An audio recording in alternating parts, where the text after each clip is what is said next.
back to Why Will No One Date These Guys, a podcast. I'm Joel Guy. I'm Naomi Guy. And this is a podcast exploring dating, sex, and relationships because Joel apparently just wanted to say that it's a podcast. So, well, it is a pod. I'm not wrong. Like, you can be more specific, but that's very true. Don't fault me for. I feel like this year we're getting more into like we're diving really into these topics instead of just letting them free reign. Oh man, this year, Naomi, this is our first recording session. Yeah, that's wild. Joel's been doing a lot of Joel alone episodes where like I'm not here, so like welcome me back. If you will. Yeah, Naomi, why haven't you been here? So is it because I took all your teeth? No, so Joel did a recording alone. Joel did a Joel alone episode where he was very riled up about it, and then I had like I think I was either sick or like I had like a sore throat or something, so I really wasn't up to record, and it was like a random night, and I just like didn't have time for it. And then he did another episode with his best friend, and then I got a tooth pulled and my face swelled up like a freaking chipmunk, and I was on some really heavy painkillers. I like walked in the kitchen the other night and Joel was like, yeah, you looked like a straight up zombie. I was like, great. Awesome. Yeah, I'm not gonna hold you responsible, but I've decided it's time for you to start pulling your weight around here. Yeah. Which is why you're doing the main episode content today. Yeah, I'm so excited. I've been reading this book for like over a month. Like I started it when Joel originally gave it to me, and it like freaked me out so much that I could only read it in the mornings because it was so scary that I couldn't read it at night. Oh, that's me in every book on climate change. Anyways, let's sample our drink for the day, Naomi. Oh my goodness. So Joel, how was your week? Busy. My work has understaffing, which is affecting how much overtime I need to work. And by overtime, I mean time spent at work that is not compensated because I'm salaried. I'm working trying to resolve that. Do you have the option to not be salaried? That's something I'm exploring because it would make more sense. It'd give my organization significantly more flexibility. Yeah. Like I could work special events a lot more. Yeah. It used to be that if I worked overtime in a given period, I would get comp time in the same period that I could take off. Yeah. But because I'm needed so much in the office, I don't really have time I can take off anymore. So, yeah. American workplaces are pretty phenomenal. I'm really supportive of the anti-work movement for the simple fact that, like, most working conditions are really bad, and even when they're not bad, you're getting paid $7.25, $8, $9 an hour to do some of the worst work anyone has ever experienced in the history of humanity. And by that, I mean talking to customers all day. Yeah, that's food for thought. Even right now. It's really What about bad. you, Naomi? What's been going on with you? Well, I was just on break. It's a little sweet. Not a big fan. Which one is this? This is the strawberry lemonade from Trader Joe's. It's organic, pasteurized. Ooh. Oh, we didn't shake it. We didn't shake it. There's the problem. I think that's might be it. Well, okay, we'll try it a little bit later, but yeah, the we'll unshaken strawberry lemonade from Trader Joe's. I'm like, I could slice up these strawberries and put them in lemonade. So I was working all through break. I had a month off for break, and so I just like got a job and started working as a nanny. And let me tell you, it's delightful. You now want to have children because of this experience, No, right? so like I went and got a tattoo the other day, and I was being an asshole to my tattoo artist. Oh, jeez. And it was like it wasn't like it was a miscommunication. And then he like asked me what my job was, and he was like, "Oh, that's why you're so sassy." And I was like, "Yeah." He's like, "You can't take it out on them, so you just take it out on me." I understand. I was like, Naomi, yeah. Then I gave him a really good tip, so it's fine. Okay, in this house, we take good care of customer service workers. Yeah. This is why no one will date Naomi. It's how she treats waitresses and the postman and sanitation workers. Oh, no, wait a minute, Mr. Postman. Okay, I don't even know if those are the words. Joel, what are we Look, talking no about one comes today? here for my accents and no one comes here for your singing. Let's meet in the middle. I'll do the singing, which I've done before. Mm-hmm. You're going to do more accents. Okay. We're going to stay away from horrible stereotypes. What if I shake it in the cup? Do you think it'll get better? No, because all the sediments at the bottom, we poured from the top. Okay. We'll pour again in a few minutes. So what are we talking about today, Joel? You're the one who read the book. Okay, I hope you know. Joel purchased this book and he was like, we have to talk about it on the podcast. And the reason why, okay, so let me just explain the book and I'll get into the nitty gritty about like why I was having such an issue reading it. That's the ASMR of Joel shaking up the That will drink. not be caught well on the recording. So I read this book called Why Does He Do That? it's called Why Does He Do That? Inside the Minds of Angry and Controlling Men by Lundy Bancroft. So, Angry and Controlling Men, this book mainly focuses on the abuse, personal relationship abuse. So specifically like partner abuse. And it talks about like physical, mental, psychological, wait, those are two same thing. All types of abuse. It goes over all the different types of abuse. And it really talks about in the like first half, just talking about, the statistics and all the different types of abuse that can occur, and why this person, your partner, does it, and so on and so forth. I got really tormented by this book. Joel gave it to me and he was like, "You're gonna do a book report on it." I was like, "Okay, cool." So I started it towards the end of my semester, and then the semester got like really crazy, and I wasn't able to finish it. But before the end of the year, but still. It was crazy for me because I looked at these and I was like, oh, crack, oh, crack. Oh, crack. I was like, oh, crap. I've been in so many more abusive relationships than I thought I was. Joel's not laughing. He's staring at me really sad. You kind of, I guess I'll explain this later, but I kind of just took these excuses that men gave me as like, oh, I can be more sympathetic. I can be more of an empath. And they took advantage of that. So yeah. Joel, do you have anything to say about this before we start? Yeah, I try to keep my finger on the pulse of what women talk about and the concerns they have with masculinity. And one of the things that I kept seeing over and over again was references to this book, Why Does He Do That? Yeah. And so many women were like, look, if you're talking to someone you know and it seems like they're in an abusive relationship, maybe suggest this book that you found reassuring, and help them sort of develop the mental ability to understand that they may be in an abusive relationship. Or, maybe you're reading it and you're like, there's people in my life who are exhibiting abusive behaviors. The framing that I heard, and this may be completely different in the book, is that there are a lot of people out there, men and women, but for the most part men, who exhibit abusive behaviors.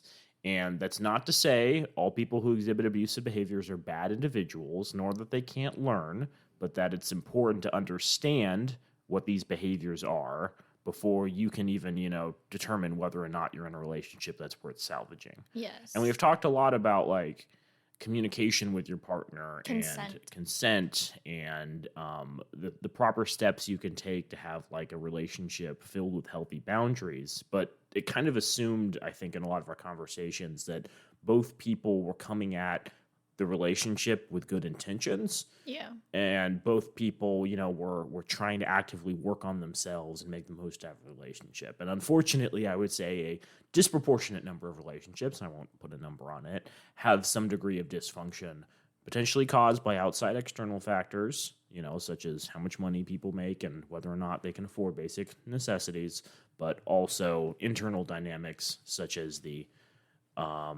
decisions made by each partner, the things they say, the behaviors they commit, things like that. And so I want to understand more about this. I have not read the book. I'm coming at this with fresh, rosy cheeks, ready to be horribly beaten down and depressed. Well, except for the fact that when I told him the reaction that I was having to the book, he was like, "Do you want me to finish it?" And I was like, "No, I will finish this book." To be clear, too, I'm not a horrible brother. I am pretty bad, but like not as bad as other brothers on the brother scale. Naomi's doing Why Does He Do That? And I am doing The Gift of Fear, which is another book that was discussed over and over again when you begin reading into women's abuse. So we'll be coming out with that soon enough.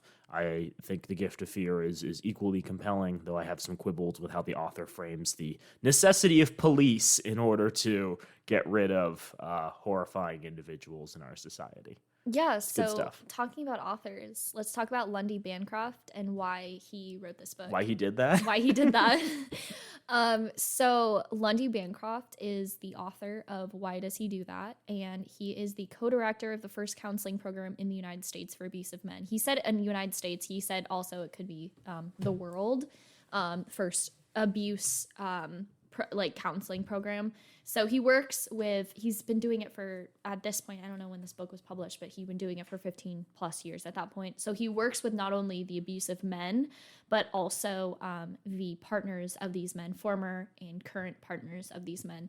And also he talks about like the fact that some of them have checked themselves into this program and some of them have been like court ordered for this program. So it's like really just a mixture of men in this program. But the reason why we want to talk about abusive men, and the reason partly why this is the reason why Joel bought this book, so we can spread awareness, is let me just hit you with some statistics, Joel, that were in this book. I don't know how up to date these statistics are, but when this book was published, 2 to 4 million women are assaulted by their partner each year in the United States.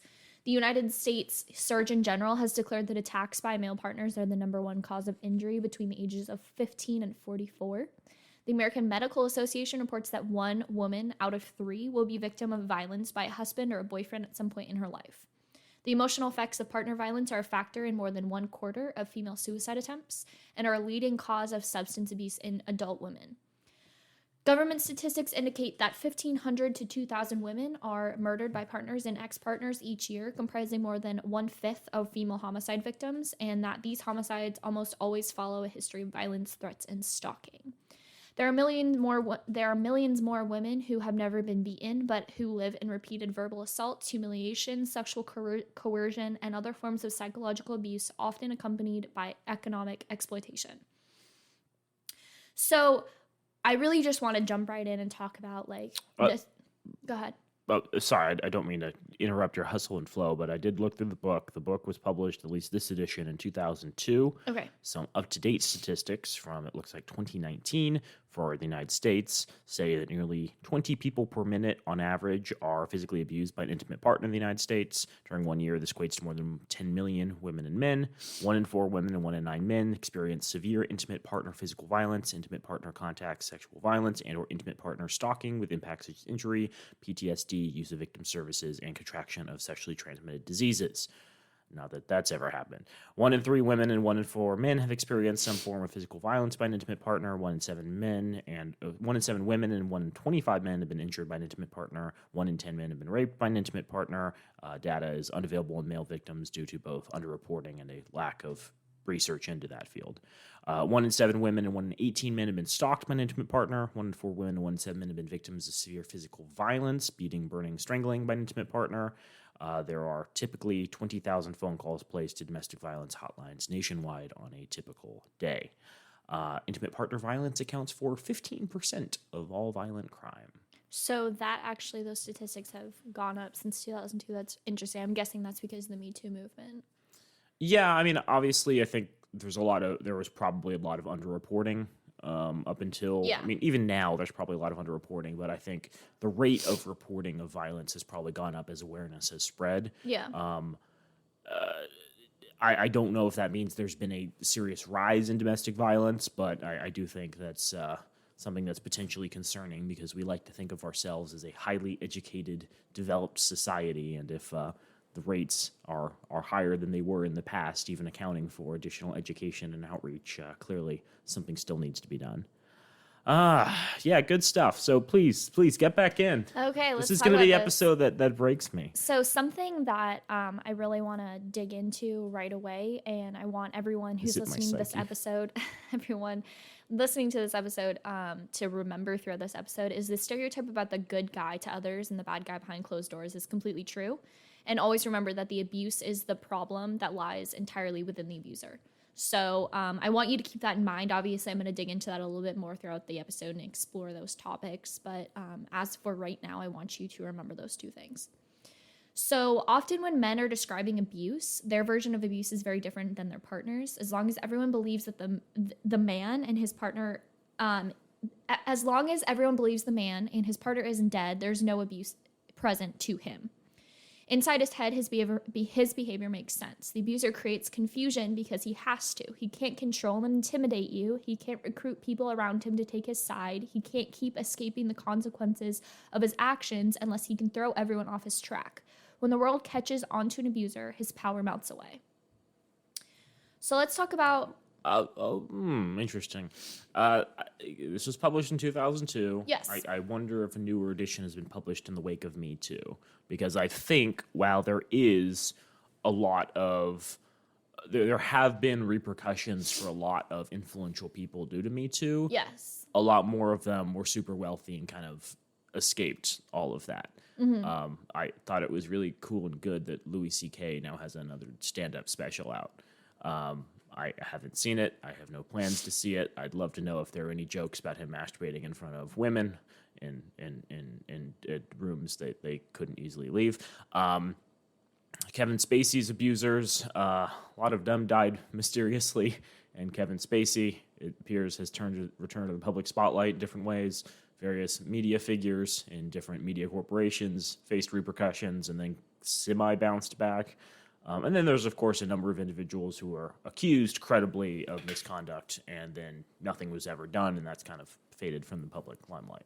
So I agree to an extent that not knowing is half the battle, but the role that having money and influence plays can't be ignored. And let's keep in mind that as of right now, it's early January 2022, Ghislaine Maxwell has been found guilty on several counts of child endangerment, human trafficking, so on and so forth. So I would also like to see, her clients also be put on trial, but no one wants to talk about that. The media has... it feels undercovered her trial compared to the Epstein stuff. It's interesting. Well, that and also the Prince Andrew's going on trial. That's true too. And that hasn't been covered as much. There was a development earlier where the Queen said she wouldn't be paying for his legal services, which is a cool endorsement from a... She's got to be... Is she a billionaire? She's got to be at least a 10 millionaire. Yeah, she has to be a billionaire. But she owns, I think, more land. How much is the Queen worth? I think she owns... She's the person that owns the most amount of land, and then the Catholic Church is the. Oh Jesus! What? The net worth of Queen Elizabeth II is $600 million. The Queen receives an annual lump sum, a single payment by the government called the Sovereign Grant. As per the latest account disclosures, this amount stood at £86.3 million for 2020. Interesting. Jesus. What does she do with that money? Pays for legal fees, obviously. Blood of children. Got Just it. injects it straight into her veins. Got it.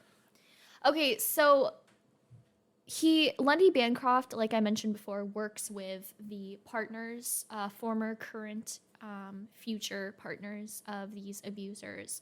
So he uses this exercise. He basically just says, take a minute and write down the excuse that he has given you for why he acts in the way that he acts. So he gives them 10 minutes, and he then lists the top 17 reasons why these partners think that the abuse occurs, and why they excuse it. So number 1 is he was abused as a child. Number 2, his previous partner abused him. Number 3, he abuses those he loves the most. Number 4, he holds in his feelings too much. Number 5, he has an aggressive personality. Number 6, he loses control. Number 7, he's too angry. Number 8, he's mentally ill. And number 9, he hates women. Oh wait, that was 9 out of 17. There's a lot more. He's afraid of intimacy and abandonment. 11, he has low self-esteem. 12, his boss mistreats him. 13, he has poor skills in communication and conflict resolution. Number 14, there is just as many abusive women as abusive men. 15, his abusiveness is as bad for him as it is for his partner. Number 16, he's a victim of racism. Number 17, he abuses drugs or alcohol. So Lundy Bancroft likes to go into each of these myths that are most common and really just debunks them one by one. The first one, he was abused as a child. He goes into a lot of psychological research, and he found through his and people that work with him have found that men who are violent to other men are often victims of child abuse, but the connection is less clear for men who assault women. So this is just debunked right away. Often men lie about abuse that they endured as children in order to pull the heartstrings and allow the abuse to go further. And he only really wants to draw attention to the abuse if it's an excuse to say the same, but not if it's a reason to change. Number 2, his past partner abused him. A man who has genuinely been mistreated in a relationship with a woman would not be using that experience to get away from hurting someone else. So obviously, like, he likes to get into the fact that, like, if this person, if your partner has been abused himself in past relationships, he understands that hurt and he doesn't want to put that onto another person that he, like, genuinely cares about. Number 3, he feels so strongly and he doesn't know how to express his feelings for you. Unfortunately, there's a wide acceptance in our society that passion and aggression are interwoven, and that cruel verbal exchanges and bomb-like explosions are the price you pay for a relationship that is exciting, deep, and sexy. Popular romantic movies and soap operas sometimes reinforce this image. So I always like to go with the movie. It's like a series that was based off of a fan fiction for One Direction. It got really popular because it was put onto Netflix, and the movie and the series, I think there's like 3 movies out now. It's called After, and the main character is involved with this individual who's like mysterious, and he's covered in tattoos, and he drives a sexy car. This is literally Twilight, right? Yeah, and he has like really big explosions, and he has some really cruel verbal exchanges, and that's just like what they take as sexy and romantic and like passion and blah, blah, blah. It's my belief that you can have passion without crazy bomb-like explosions and cruel verbal exchanges. Joel, what do you think? No, you have to destroy everything they love. So you're the only thing left in their life. That sucks. That sucks. Yeah, I'm reading the description of this movie. It's great. Yeah, so a young girl, Tessa Young, begins her freshman year. Tessa Young? Oh, wow. Really, really on the nose there. Hi, I'm super virgin. Okay, so she begins her freshman year of college by moving into a dorm room with her mother, Carol, and her boyfriend, Noah. During this process, she meets Steph, her new roommate, and her girlfriend, Tristan. The day after... Oh, good, it's a progressive film. They can show lesbians in it. The day after, Teresa shares a brief encounter with Steph's friend, Hardin Scott. Hardin Scott. I feel like there's like half a pun there, but he's a hard man. He's a cruel man. He does the things other men won't do. So it looks like they attend a party. They meet other friends. She meets Hardin for a second time. The group plays Truth or Dare, revealing, oh my God, you won't believe this, Naomi, Tessa's a virgin. No! So she's dared to kiss Hardin, but she refuses. Later at that party, Hardin attempts to kiss Tessa, but she rejects his advances and leaves. Following day, she meets Landon, a classmate who reveals to her that he and Hardin soon to be stepmothers. His mother engaged with Hardin's father. Following a class debate, Hardin approaches Tessa and insists they start over, inviting her to a nearby lake. I like that when people are like, hey, remember all those things I did in the past that like... Literally less than 24 hours ago? No. I mean, in general, that too, in regards to the movie, that I think can be sort of excused given the fact that movies are super condensed versions of events. But it's like, hey, I know I've said some shitty things and been a generally shitty person in the past, but like, forget all that. Forget all the experience that makes you like not want to trust me. Like it's totally fine. I can, put all of that behind me. Why can't you put it behind you? Anyways, so they go to a lake. While they swim, Hardin kisses Tessa, stating they cannot remain only friends. That's a great sign. That's a great sign when someone like kisses you. I don't know if this is... Oh my God, no. But consent. this entire time she's in a relationship with somebody else. Oh, okay. Yeah, My bad. Yeah. Damn. Oh, her boyfriend Noah. You're right. I Yeah, forgot about that. Later, the two encounter Molly and Zed at a diner, following which Tessa promises to tell her boyfriend about her and Hardin's kiss. Hardin tells her not to, saying that he does not date, disappointing Tessa. Noah surprises Tessa with a visit and to experience an evening together around the bonfire. In a game of suck and blow... No, you know that game where you like put the card up to like your mouth and then you have to go around the whole circle. Obviously, it's not a game that you play during COVID time. But you put a card up to your mouth. It's like Russian roulette during COVID You time. suck it, and then the person has to go up really close to you, and it's like kissing someone like through the card, and then they have to take it, and it's kind of like it's like an interactive game. I've never played this before. So in a game of suck and blow, Jace purposely fails to kiss Tessa, making Hardin jealous and leading to a physical confrontation. When Noah sleeps in Tessa's bed after the party, she leaves to check in on Hardin, who who has destroyed the house in a drunken rage. She comforts him and the two kiss. The next day, Tessa returns on her dorm to check on Noah, discovers her affair with Hardin, and leaves her heartbroken. Tessa and Hardin finally decide to date, but her mother threatens to cut her off financially if she continues the relationship, believing Hardin to be a bad influence. What about this young man would this middle-aged woman with decades of life experience not like? What anecdote that might have been shared by her daughter might have given her the wrong impression? Hardin finds an apartment for the two to live together. What are we in, like week 2 of college? And they attend his father's wedding reception. Hardin reveals that his father was a drunk and his mother was assaulted by the men his father provoked while drunk. Tessa comforts him, and the two head back to their apartment to have sex. Parentheses, Tessa loses her virginity. Now she's Tessa old. My God. This changes everything. She's going to dye her hair and like get some piercings and, a tattoo. Yeah. Later, Tessa grows concerned about the text messages sent to Hardin by Molly. Tessa attempts to confront him, but he dismisses her and leaves. After leaving the apartment searching for him, Tessa finds him at a diner with Molly's Ed, Steph, and Jace. Molly cruelly reveals Hardin's true intentions by showing Tessa a video from the first party they attended, telling that Hardin only pursued Tessa as a challenge, intending to make her fall in love with him before breaking her heart. That's a cool challenge. Yeah. If one of your friends walks up to you and is like, hey man, it'd be so funny if you like try to convince that girl that you were actually in love with her. I mean, she's so uggo, but like it'd be so cool. I do that accidentally all the time.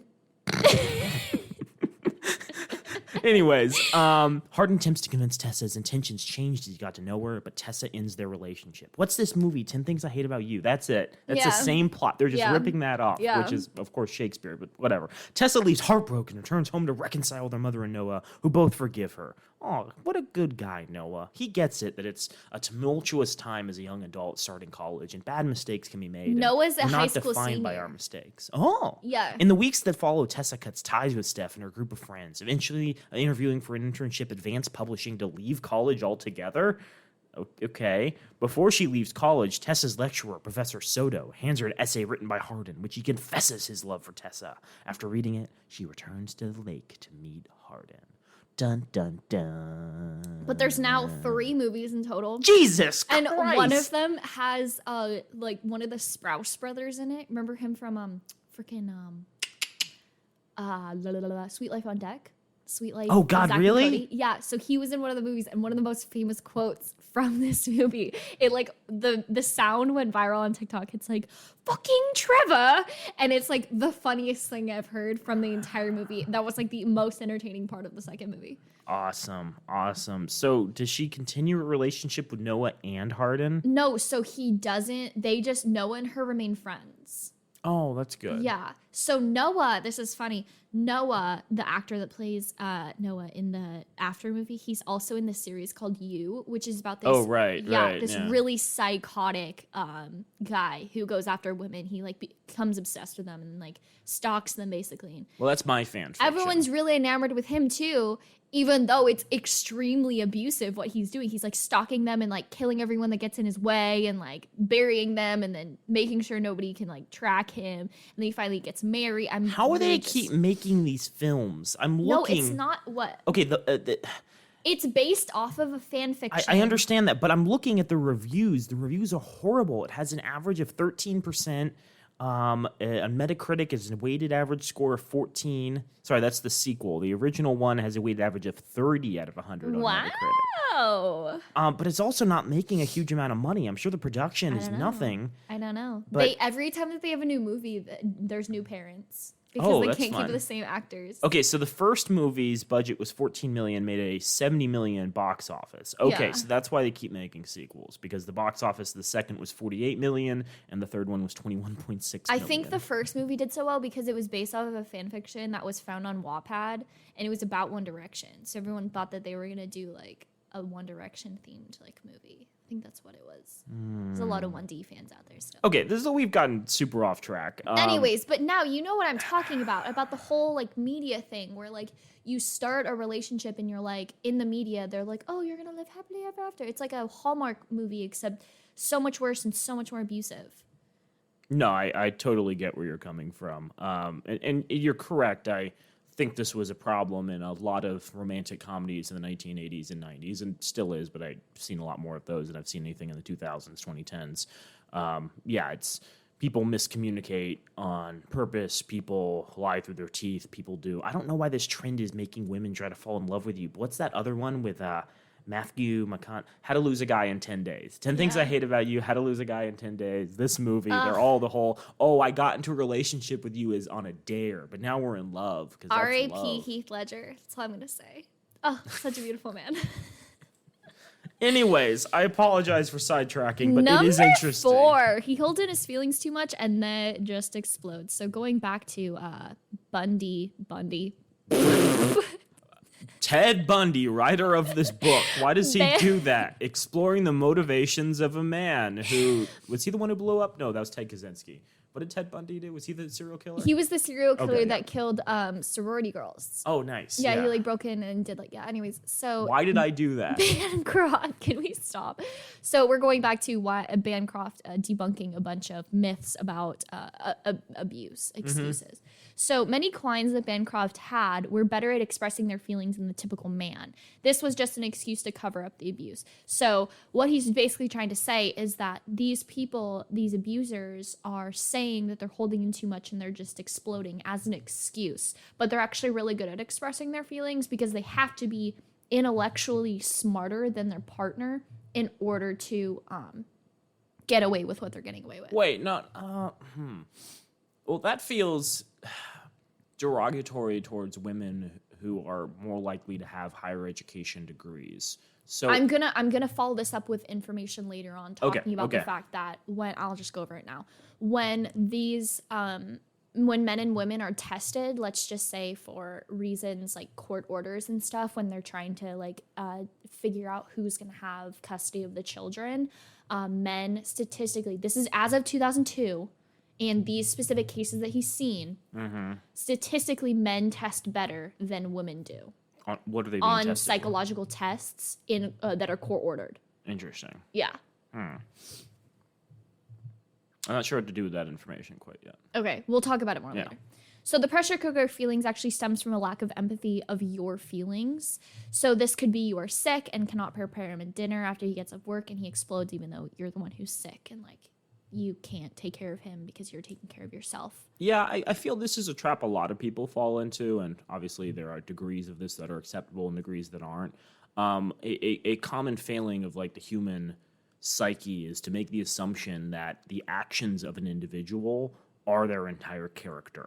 So if someone cuts you off at work, you're like, they disregard me, they don't care about other people, they're a dangerous driver, they're reckless, when it could just be that person, you didn't see that they were swerving out of the path of another car. Yeah. Or maybe they were trying to get to work because they have a horribly abusive boss who's told them that he's going to fire them and kick him and his pregnant wife out to the curb the next day. Or maybe, his car suddenly got a flat and he's like swerving to try to get to the side of the road. Or maybe he doesn't even have control of the vehicle. But the whole idea that you can like project an entire background and personality from a single thing people do is misleading, I think. It makes sense in some degrees. Like if someone shoots someone in front of you, you're probably better off not trusting them moving forward. But depending on the situation. Yeah, in many cases, it's difficult to assess someone's personality without several data points of like interactions you've had with them. And so in the same way, like the abuser here is, looking at the person, and the person who didn't cook them dinner is the worst person in the world because they don't care about you as like a significant other or spouse. But in reality, no, that person is sick. Or maybe that person already cooked dinner but has to heat it up first. Or maybe that person, doesn't know how to cook and you've never like cooked, you've never expected them to cook and this is the first time and you're like being inconsiderate of that. Or, there are plenty of other reasons that this could be the case. And so I can understand this being the worst version of that sort of psychological, that psychology at work. So number 5 is he's a violent personality. Anyone can be an abuser. I don't know if you knew this. We're going to talk more about like what makes an abuser later on, but it's not if he's violent, I don't think you should be with him. I'm interested in that. What percentage of individuals you've interacted with on dating apps would you say have, quote, violent personalities? I don't feel like I've had any people. Oh. But like I would say of all the people I've met in my life, I can think of maybe 1 or 2 individuals I describe as like hot-headed. I who, would like, say every single time that something didn't go their way would like jump immediately to anger and swear words and all of that. oh, that's how you're defining violent personality. I don't know, maybe like 10%. Oh wow, okay. Maybe. That's like an overestimation. But yeah, I wouldn't say that like the vast majority of the people that I meet have violent personalities. Yeah. Usually I tend to like stray away from those people because I'm just like, it's kind of weird. Yeah, I mean, I guess I'm wondering, like, I recognize this is one of 17 possible characteristics. It's interesting because I think most people who are abusers are probably very good at controlling their emotions. These aren't the top, these aren't all of the characteristics of an No, abuser. I'm These aware. are just top 17 given excuses for why he's abusive. But I don't know if I'm articulating this properly. It's interesting to me because the implication here is that most people who are abusers are really good at controlling themselves. Yeah. And I guess the cultural perception of abusers is someone who's always angry, always hostile. Yeah. You know, if you see like someone who's coded as being an abusive father on like a TV show, Yeah. you know, they're walking around in a stained wife beater shirt, Yeah. and they've, you know, got a thing of gin, and they're, you know, screaming about how disappointing their kids are. Yeah. And it's probably far more innocuous where like the person who's abusing their kids, you know, is doing it in private, or alternatively, you know, in much more subtly ways where they're like, Exactly. oh, you got a minus here. I thought you were a good student. Yeah. Or, you know, things like that. Undermining them. Yeah, it usually, Joel is right. It does usually happen behind closed doors. So it's not, there's less of a paper trail, if you will. You don't want to affect your perception in the eyes of the community. Number 6, he loses control of himself. An abuser almost never does anything that he himself considers morally unacceptable. He may hide what he does because he thinks other people would disagree with it, but he feels justified inside. So an abuser's core problem is that he has a distorted sense of right and wrong. Number 7, he's too angry. When people conclude that anger causes abuse, they are confusing cause and effect. Abusers carry attitudes that produce fury. The abuser can use his anger to divert from other issues like disrespect, irresponsibility, talking over you, lying, and other abusive and controlling behavior. Number 8, he's mentally ill. The rate of mental illness among abusers is not high. This is just another lie that is used to control you and make you feel bad. Mental illness does not cause abuse any more than alcohol does. What happens is rather than the man's psychiatric problem interacts with his abusiveness to form a more volatile combination. If he's severely depressed, for example, he may stop caring about the consequences of his actions. The consequences his actions may cause him to suffer, which can increase the danger he will decide to commit, which will increase the danger that he will decide to commit a serious attack on his partner or children. I'm interested in that because mental illness is a very, very broad category. And this is also 2002 when there's a lot That's less fair. mental health awareness. Yeah, I mean, I think that you could dig in and find that there were underlying mental illnesses that were more likely to contribute. I don't think, for instance, if you have ADHD, you would be more likely to abuse. But I think, and I don't want to throw bipolar individuals under the bus, but I think if you're bipolar, you're more likely, potentially. I'm talking out of my butt here. The important thing is not to stigmatize individuals who have mental health issues. It is to make it clear that mental health is acceptable in society if you're willing to take the proper treatment necessary in order to, you know, not do horrible things. The main point is, even if he is mentally ill, he shouldn't be like, he should be aware enough of his actions. Yeah, he should be aware enough that if this mental illness is causing harm on his partner, he shouldn't be in a relationship. I think that's fair. Yeah. Number 9, he hates women, either because of his mother or because of his past partner. I just hate women. The disrespect that abusive men show their female partners and their daughters is often absorbed by their sons. So, while a small number of abusive men actually do hate women, the great majority exhibit a more subtle, though often pervasive, sense of superiority or contempt towards females. And some of them don't show any signs of problems with women at all until they are in serious relationships. So the author is saying these are the excuses that are given and trying to like rebut them, but it seems that that's just the same thing, where like as you say, significant is often absorbed by sons. While a small number of abusive men do hate women, the great majority exhibit a more subtle, though often pervasive sense of superiority or contempt towards females. I feel that's really riding the line. There is a between, thin hatred. line, Yeah. and I think that he's debunking it the best he can, but he's just trying to explain that these are not valid reasons why you should continue the abusive cycle. Yeah. I mean, do your best to not get in a relationship with someone who explicitly says, I hate women. Like, let's be clear. I hate all. Oh my god, I saw this great video this morning of this girl that was going over somebody's profile. I think it was his Tinder profile. His name was like Chase or Chad or something, and he was 30, and he decided that he was going to write a whole paragraph in his Tinder profile, and it was like, I make $75K a year. I'm over 6 foot. I own my own home. I have 2 vehicles. What are you bringing to the table? You're not fat. You're just obese. But he used the wrong "you're." So she was like, you're obese what? You're obese what? And then he kept going. He was like, if you have children, it's not my fault that you let a random man nut in you. And like, blah, blah, blah. And I was like, bro, what are you bringing to the table? Stupidity. Naomi, did you hear he's 6 feet tall? Oh, shoot. I totally forgot. Yeah. If he was 5'11", I wouldn't be okay with it. Number 10, he's afraid of intimacy and abandonment. Abusers usually have their worst incidents after a period of tension and distance, not moments of great closeness. So some keep their emotional distance all the time so their relationship never gets close enough to trigger any fears of intimacy they might have, yet the abuse continues. Number 11, he suffers from low self-esteem issues. An abusive man expects catering, and the more positive attention he receives, the more he demands. He never reaches a point where he is satisfied, where he has been given enough. Rather, he gets used to the luxurious treatment he is receiving and soon escalates his demands. Certainly, an abuser can be more remorseful or ashamed after being cruel or scary to his partner, especially if an outsider has seen what he did, but those feelings are a result of his actions, not a cause.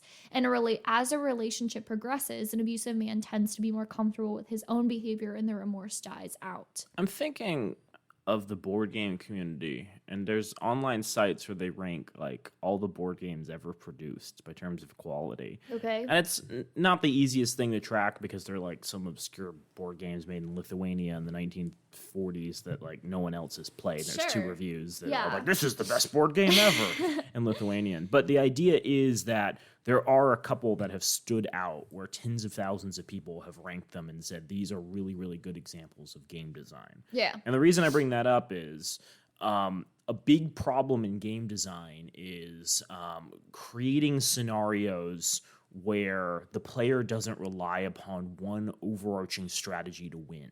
There shouldn't be one tactic that someone can adopt that will give them the opportunity to win every single time. And a great example of that is tic-tac-toe. If you put an X in the middle of the board when you go first, you're going to win if you know what you're doing. You can put an O in the middle and still win. You see what I'm saying, though, right? Like, the game is designed in such a way that there is an optimal strategy. And so for that reason, I think tic-tac-toe is ranked pretty low. I like modified tic-tac-toe. You make a tic-tac-toe grid, and then you make a tic-tac-toe grid inside each of the individual boxes. Yeah. And so when you play, when you make a mark in one of the little boards inside one of the boxes, your opponent now has to make a mark in one of the other boxes in the bigger board. So whoever wins 3 games of tic-tac-toe in a tic-tac-toe orientation under that structure makes a lot more sense. Anyways, the point I'm making is you don't want one optimal strategy because the player will almost invariably use that every single time. They won't experiment. They won't find the game compelling or satisfying because there's not really a challenge. You know, they get the biggest gun, they shoot the biggest gun in the video game, and that's, how they win. In the same way, the reason I'm bringing this up, in an abusive relationship, if an abuser finds that whatever they ask is provided for, there's no reason why they wouldn't continue asking for things, right? If asking your partner to do stuff gets it done every single time, why wouldn't you? Yeah. And this is why I think so many men weaponize their incompetence in relationships too. They've found that if they ask someone to do the dishes, do the laundry, clean up the house, and it gets done, why would they ever want to lift up a finger to help? Now, to be fair... What was that term they used? Blah, blah, blah. Weaponized incompetence, game design. Weaponized incompetence? No, it's learned helplessness. Learned helplessness. Yeah. Yeah. Now, to be fair, like I think even individuals who look out for their partner and care about them deeply and respect them will still utilize this technique, because it's a really helpful technique if you're Yeah. lazy. And, Yeah. you know, you even if you aren't looking Or to if you're shove just a bunch of stuff busy. on other people, it's easy Yeah. to fall into these habits. So I think this is why it's important to have conversations with partners, and even if necessary, drop some like chore lists or something that make it clear, you know, how your labor is distributed in your house. But yeah, I do find that interesting, where abusers reach the point where they're never satisfied, where they've never been given enough. And that's because they found every single time they ask for things, they get it. So why not continue pushing the envelope? Why not continue pushing the boundaries? Because they're going to get it. They know that. That's what they've been trained to do. I think it's really interesting you bring this up, because this reminds me, in past relationships, every time I like ask for a simple favor, it's kind of like pulling teeth. Right. And now in the current relationship that I'm in, I'm like, hey, can you do this? And it's like something simple, like pick up more ice, like for my party or something. And he's like, yeah, sure. How much do you want? And it's like so easy. And it's a very different, I'm not taking advantage of it, but obviously it's a very different dynamic that I'm not used to yet. Yeah, I think what's you're forgetting is that in your past relationships, you were dating guys who were 6 feet tall. So that was Oh, okay. shoot. Yeah. You're right. He brought 2 vehicles and a house to the relationship. Oh, and a $75K a year income. Damn. He's bringing all that to the table. What are you bringing? Heels. 2-inch heels for my 5'10" frame. Number 12. His boss abuses him and he needs to feel power somewhere. The more power these men have in their jobs, the more catering and submission they expect at home. So Bancroft says, I've never once had a client whose behavior at home has improved because his job situation improved. I think that's true. I think what's sort of a counter to that is domestic violence rates go up after sports teams lose. Yeah. Like the number of calls domestic violence shelters go up when like teams in a certain city lose, and the fans of those teams take out their anger and frustration on them. Mm-hmm. So while I think it's in a situation where if someone is poor and beats their wife and then makes more money, it's still a game theory thing where it's like, why wouldn't I do this thing? Why wouldn't I, boss them around and demand them around? Because I've already learned these behaviors. Yeah. I get the point they're making, which is rich and poor individuals, privileged and non-privileged individuals can commit abuse, but I do think that that's a little misleading. Number 13, he has poor communication, conflict resolution, and stress management skills. An abusive man is unable to resolve conflicts non-abusively. He is unwilling to do so. So one main thing I want to talk about is I feel like in a lot of relationships that I see among like my friends and my own like personal or like romantic relationships that I've seen, there's a lot of excuse blamed on, oh, I was never taught how to properly communicate. Oh, I was never taught how to like have proper conflict resolution. Oh, I was never taught stress management skills, blah, blah, blah. It is not your job as a partner to teach your partner how to properly communicate, especially if his form of poor communication is abusing you, either mentally, physically, blah blah blah, sexually. It is not your job, and as a person who is practicing safe relationship skills, that person, your partner, should be able to learn how to properly communicate, learn proper conflict management skills, and learn proper stress management skills before he gets into a relationship. It's the same with if he's practicing safe sex, or if your person is practicing safe sex, that person should be tested regularly. And that's just a thing that should happen.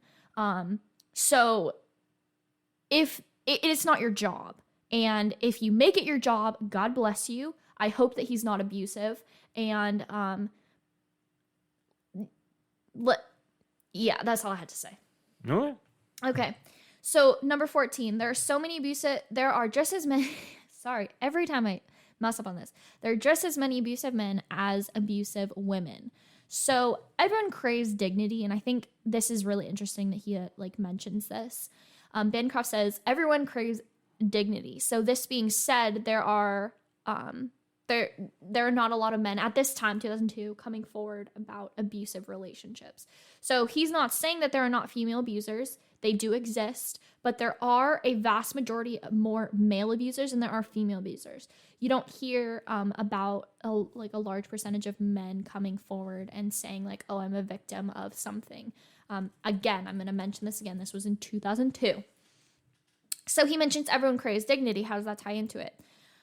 female victims come forward. I'm going to call them survivors. Female survivors come forward and they feel as if they lose dignity. So why would men not be able to do the same and come forward?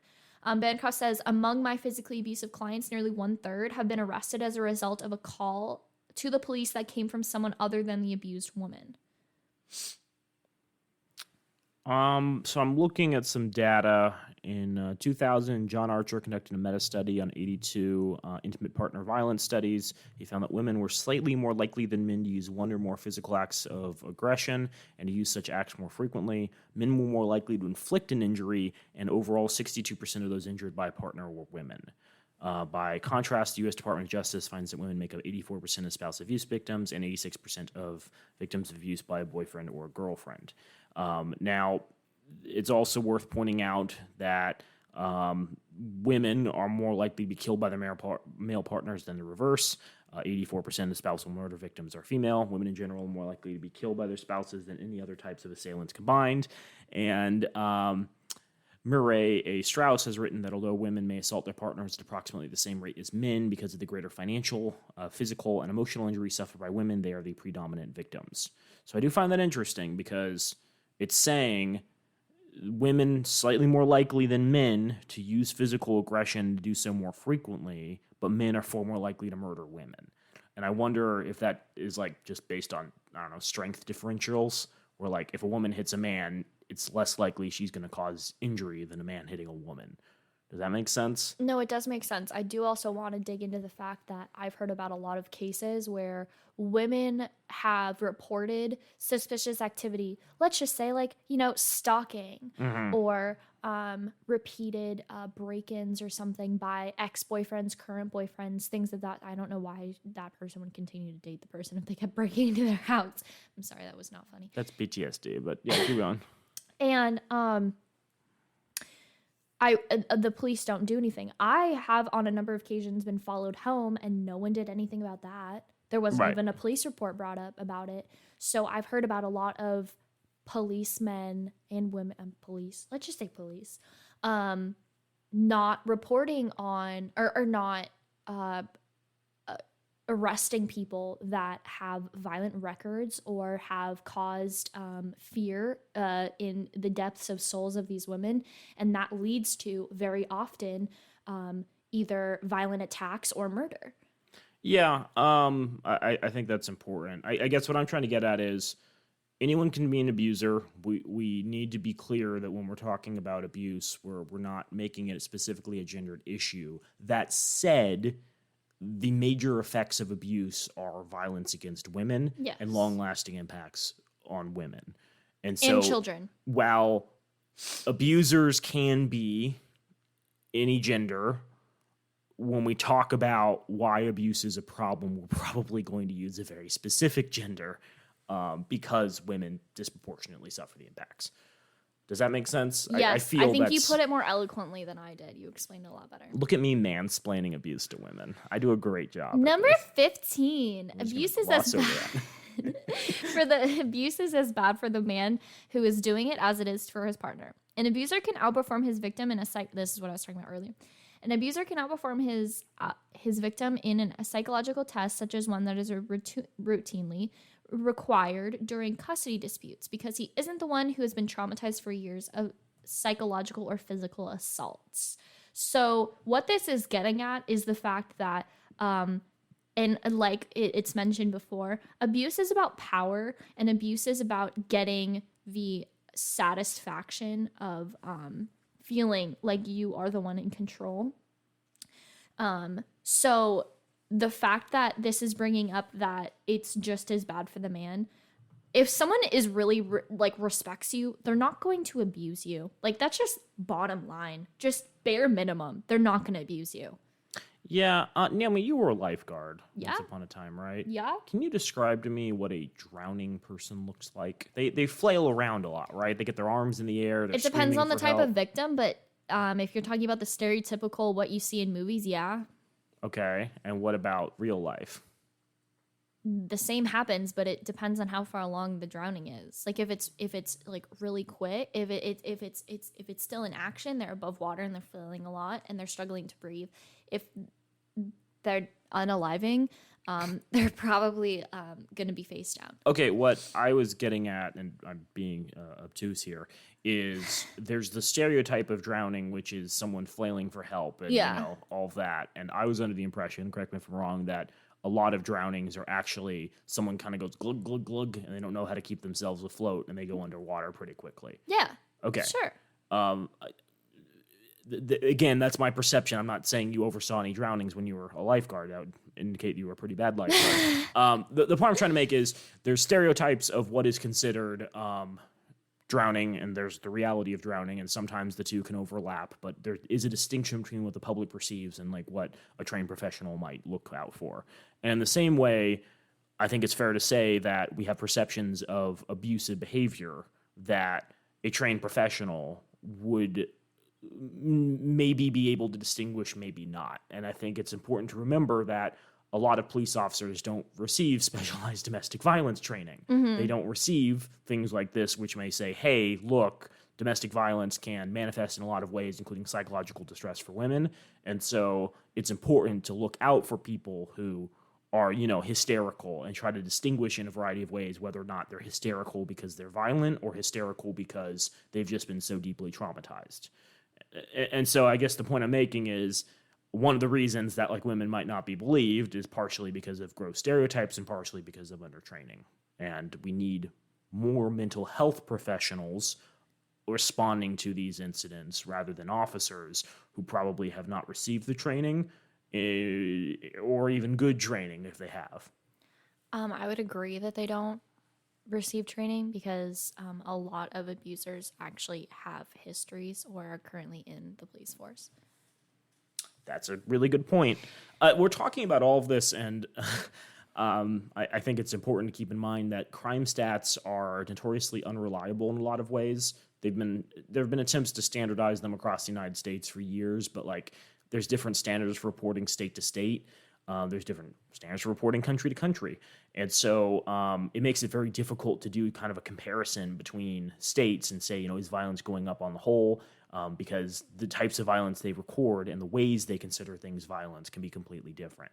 Not to mention the fact that a lot of abuse is committed by police officers.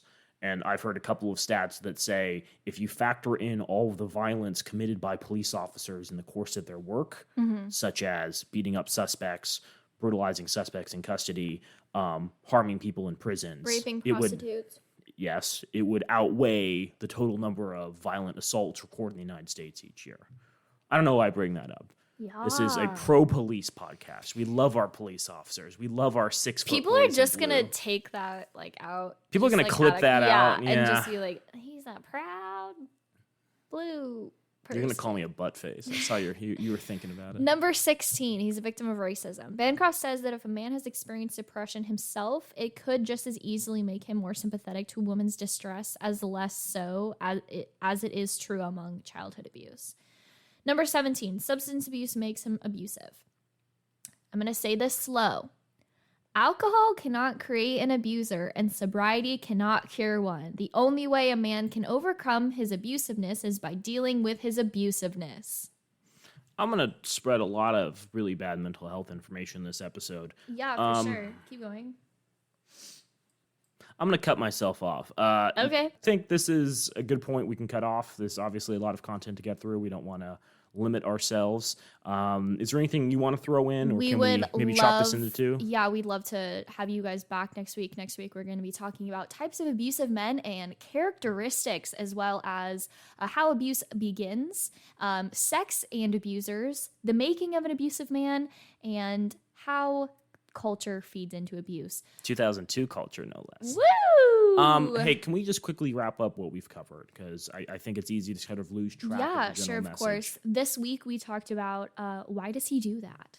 Inside the Minds of Angry and Controlling Men by Lundy Bancroft.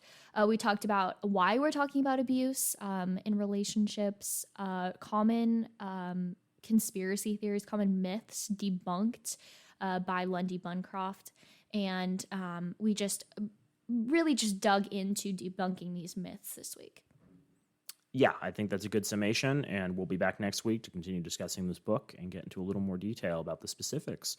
Until next time, we hope you enjoy your day. Have a great week, and guys. Don't get COVID. Woohoo!